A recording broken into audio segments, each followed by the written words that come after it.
The sound of the slap echoed through the reception hall. Conversations stopped, music faltered, and 200 pairs of eyes turned to witness my father's hand across my face. My mother gasped, more concerned about the scene we were causing than my staining cheek. "You selfish little brat," my father hissed, his face red with rage. "After everything we've done for you." I touched my cheek, tasting blood where my lip had split. My carefully applied makeup was probably ruined, but I couldn't bring myself to care. I was too busy processing the absurdity of what had just happened. My name is Victoria Chen, and at 29, I'd just been assaulted by my father at my brother James's wedding because I refused to give up my penthouse to the happy couple. James and Anna need a proper home to start their family, my mother had insisted minutes earlier, cornering me by the dessert table. "Your penthouse is perfect, and you're just one person. Be reasonable, Victoria." The penthouse they wanted me to give up was my pride and joy. I'd buy it with my own money, earned from years of working 60-hour weeks as a software developer. While James bounced between failed business ventures, living off our parents' generosity, I built something for myself. "No," I said again, my voice steady despite the trembling in my hands.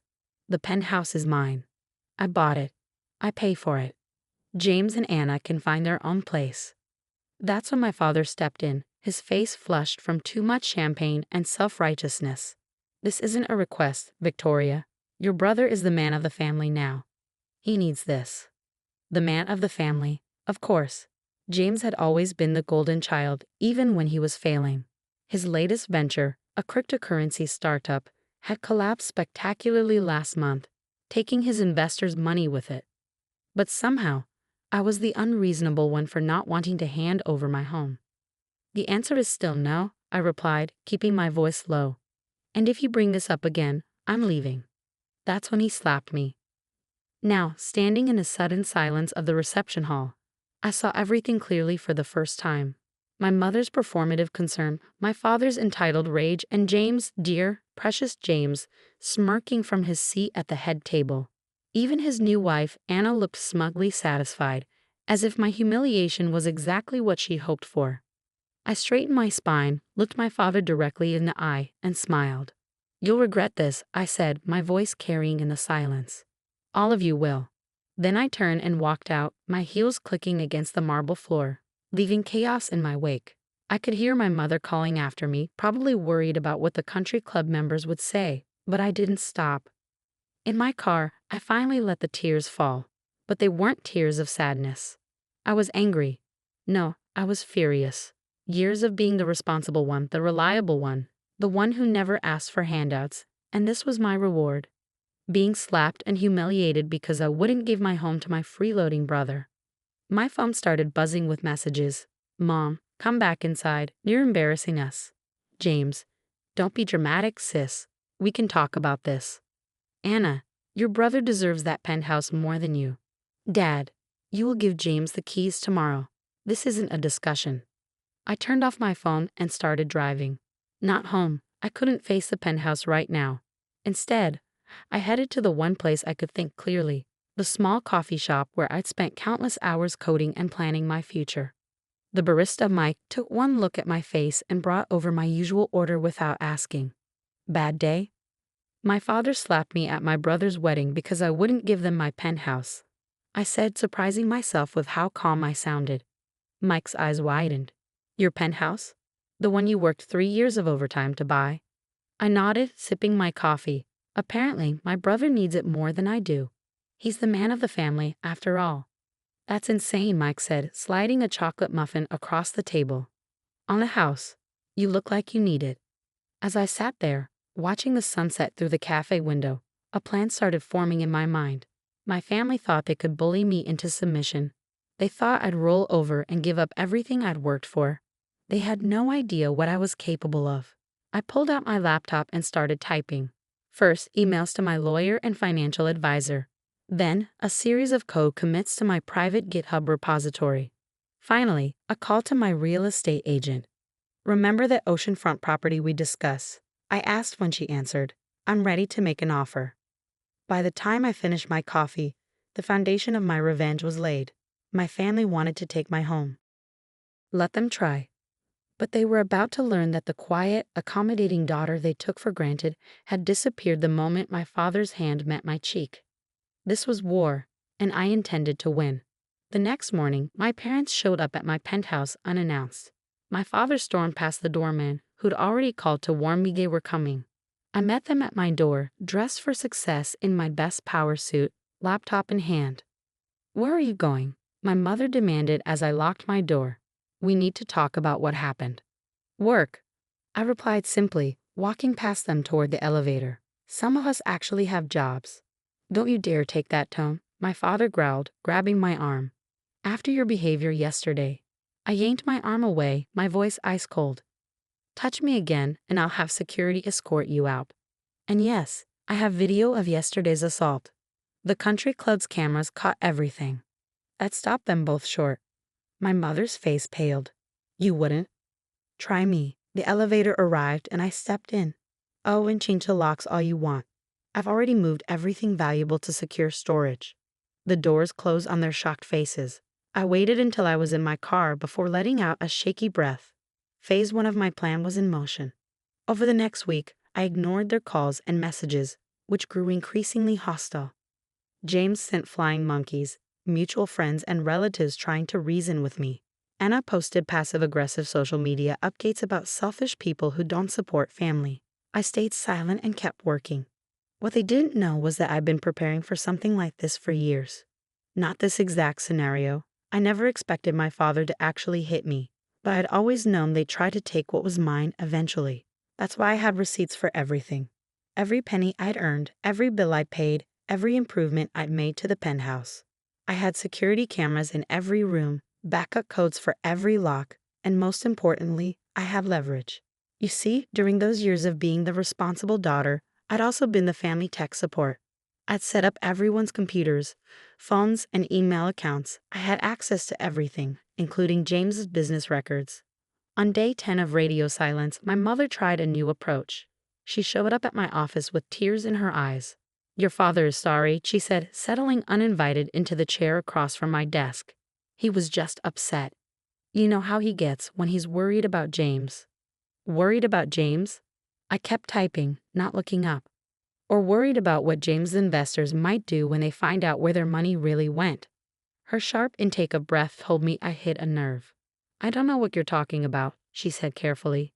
"No," I finally looked at her. "So you don't know about the offshore accounts? The shell companies? The consulting fees James paid to Dad's business?" The color drained from her face. "How did you?" "I'm very good at what I do, Mom." "Did you really think I wouldn't notice when James used my old coding projects in his crypto scam?" "It wasn't a scam," she protested weakly. "He just made some mistakes." "Fraud isn't a mistake. It's a crime." I turned my laptop around, showing her the documents I'd compiled, and Dad helped him do it. She stared at the screen, her hands trembling. "What do you want?" "I want to be left alone. No more demands, no more flying monkeys, no more social media drama. The penthouse is mine, end of discussion. And if we refuse?" I smiled, the same smile I'd given them at the wedding. "Then these documents go to the SEC, along with the video of Dad assaulting me. I'm sure the investors would be very interested in where their money went." "You destroy your own family?" Her voice cracked. "You did that when you demanded I give up my home. When Dad hit me. When James smirked about it." I turned the laptop back around. "I'm done being the family doormat." She left without another word, but I knew this wasn't over. They'd be angry, desperate even. But I had one more card to play. That evening, I received a call from my real estate agent. The oceanfront property, a luxury apartment complex I'd been eyeing for months, was mine. The same complex where James and Anna had been hoping to rent their dream apartment. I logged into my private GitHub repository and pushed the final changes to my latest project, a property management system I'd been developing on the side. The same system James had tried to steal for his failed startup. My phone buzzed with a text from James. "Mom told me what you're doing. You can't prove anything." I smiled, sending back a single screenshot of his private server logs. His next message came quickly. "What do you want?" "Distance," I replied. "Complete and total. No contact, no demands, no family obligations. The penthouse and my life are off limits." And if I refuse, then I own your dream apartment complex, have proof of your fraud, and enough documentation to bury both you and Dad. Your choice. The typing indicator appeared and disappeared several times before his response came through. You've changed.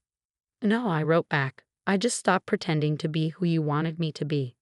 I put my phone on silent and walked out onto my penthouse balcony, watching the city lights flicker to life. The sun was setting on the family I'd known, but I felt lighter than I had in years. Sometimes the best revenge isn't about destroying your enemies. It's about finally, truly becoming yourself. 3 months after the wedding incident, I sat in my penthouse living room, sipping coffee and reviewing tenant applications for my oceanfront complex.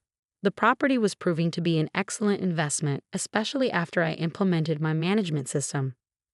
My phone buzzed with a notification. James and Anna had been evicted from their luxury rental after failing to pay rent for 2 months. I wasn't surprised. Without Dad's financial support, which had dried up since my revelations about their fraud, they were finally facing reality. A knock at my door interrupted my thoughts. Through the security camera, I saw my father standing there, looking older than I remembered. For a moment, I considered ignoring him, but curiosity won out. What do you want? I asked through the intercom. 5 minutes, Victoria. Please. I opened the door but didn't invite him in. He stood there, shifting uncomfortably, his usual confidence nowhere to be seen. James and Anna are moving back home, he said finally. The apartment, they couldn't afford it. I know, I own the building. His head snapped up, eyes widening. You?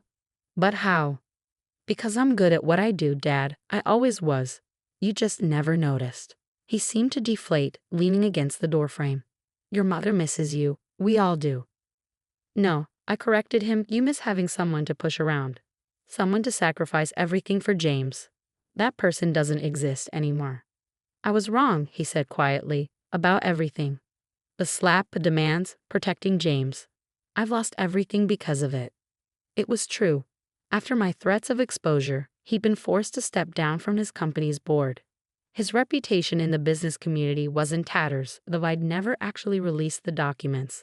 The threat had been enough. You haven't lost everything, I said. You still have your golden child. Isn't that what matters? Victoria, please. We're family. Family? I laughed. Family doesn't demand someone give up their home. Family doesn't hit you in public. Family doesn't smirk while watching it happen. He flinched at each point, but I wasn't done. You know what I realized after the wedding? I've never needed any of you.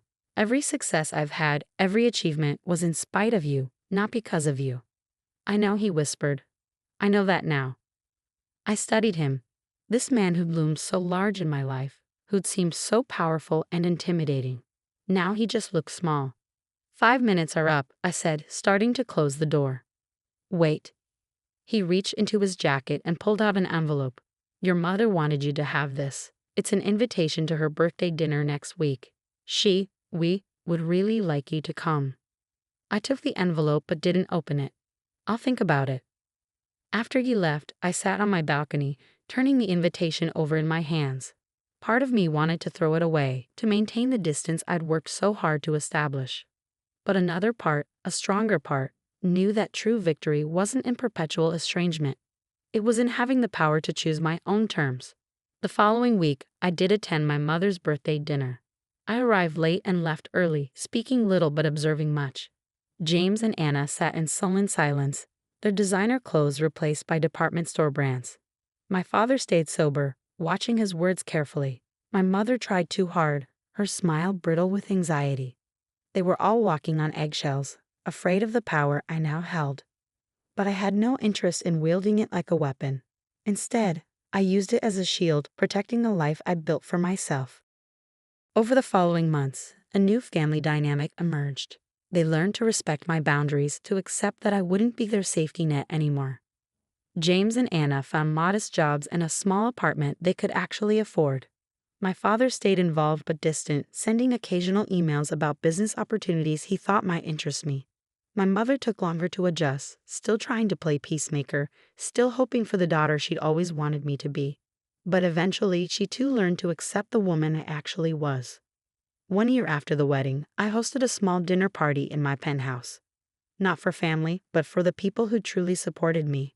Mike from the coffee shop, who'd given me space to plan my revenge over countless cups of coffee. My real estate agent, who'd helped me secure my newest investment. My lawyer, who'd protected my interests without question. As we enjoyed dinner on my balcony, watching the sunset paint the city in gold, Mike raised his glass. To Victoria, he said, who turned a slap into an empire. I smiled, thinking about how that moment of public humiliation had led to this, not just financial success, but true independence. The ability to set boundaries, to demand respect, to live life on my own terms. Sometimes the best revenge isn't about getting even. It's about getting better, stronger, wiser. And sometimes it's about learning that the family you choose can be more valuable than the family you're born into. I raised my glass to join the toast, finally at peace with all of it. The slap, the demands, the aftermath. They had tried to take my home, but instead they'd given me my freedom. And that was worth more than any penthouse.